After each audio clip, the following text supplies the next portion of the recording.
6 महीने के इस कार्यकाल में 6,000 से ज़्यादा आउटसोर्स पे लगे हुए कर्मचारी, उनको घर वापस भेज दिया, उनको नौकरी से निकाल दिया।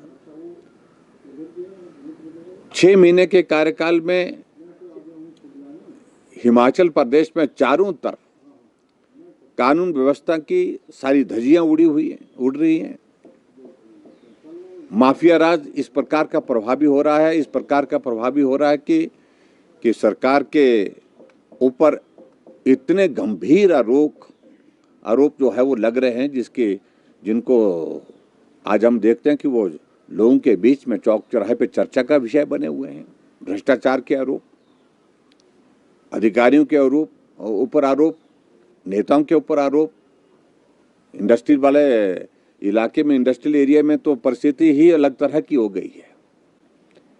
और हम इस बात से चिंतित है कि कहीं ऐसे में इंडस्ट्री यहां से पलायन न कर डाले।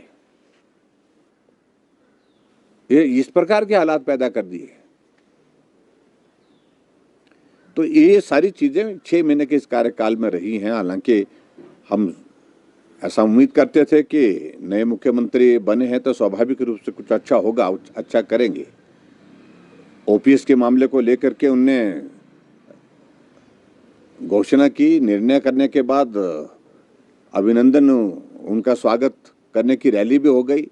लेकिन ओपीएस में अभी तक भी परिस्थितियां स्पष्ट नहीं हो पा रही है। कर्मचारी ऑप्शन लें या ना लें, इस बात को लेकर के अभी तक भी चर्चा में है आपस में। तो ऐसी स्थिति है हिमाचल प्रदेश में, और जिस परिस्थिति के कारण ही हालात ये बन गए हैं कि हिमाचल प्रदेश में सरकार की लोकप्रियता का ग्राफ जो है वो न्यूनतम स्तर पर चला गया है। और निश्चित रूप से बहुत बड़ी जो निराशा, हताशा का एक माहौल लोगों के बीच में आज के इस दौर में है। एक तो इनका जो फाइनेंशियल मैनेजमेंट जो स्टेट गवर्नमेंट का होना चाहिए था, वो पूरी तरह से फेल हो गया।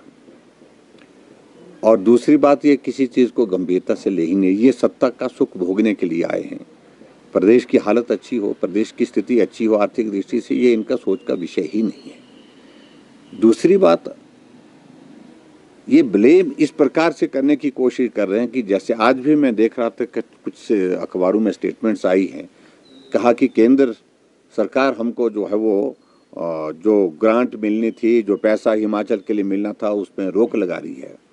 मैं इस बात को कह रहा हूँ, जिम्मेवारी के साथ कह रहा हूँ, ना ही कोई ग्रांट रोकी गई है और ना ही विकास के लिए जो योजनाएं चल रही हैं, ऑनगोइंग जो स्कीम चल रही हैं, जिसमें फेजेस में फंड्स का फ्लो आता है, ना ही उसको बाधित किया गया है, प्रभावित किया गया है। जहां लोन की लिमिट के सिलसिले में वो बात कह रहे हैं, इस बात को उनको समझना होगा कि हिमाचल प्रदेश के लिए लोन की लिमिट जो है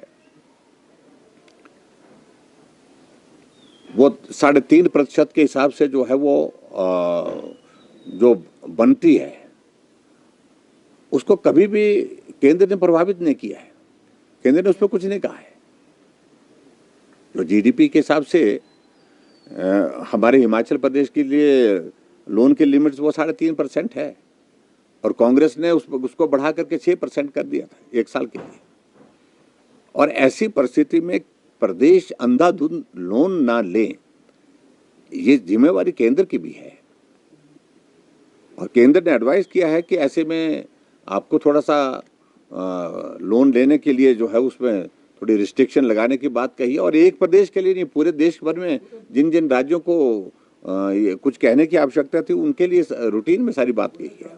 और कहीं भी इस प्रकार से प्रदेश के विकास को प्रभावित करने की बात केंद्र सरकार ने नहीं की है। जो पैसा केंद्र से मिल रहा है वो यथावत मिल रहा है।